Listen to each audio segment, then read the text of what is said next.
Alright. The trees were moving. Here, those are ones here. See, here we go. Those trees moving back and forth. It's so pretty.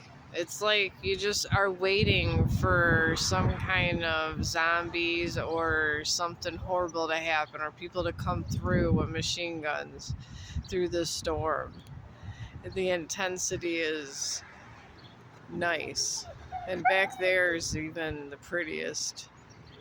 I kind of like how it goes from dark to light. It's just so majestic and pretty. I know I go on and on about this. I just get to have my fascinations about things. We'll probably blog after it rains, because once all this rain happens, I don't like to get all wet walking.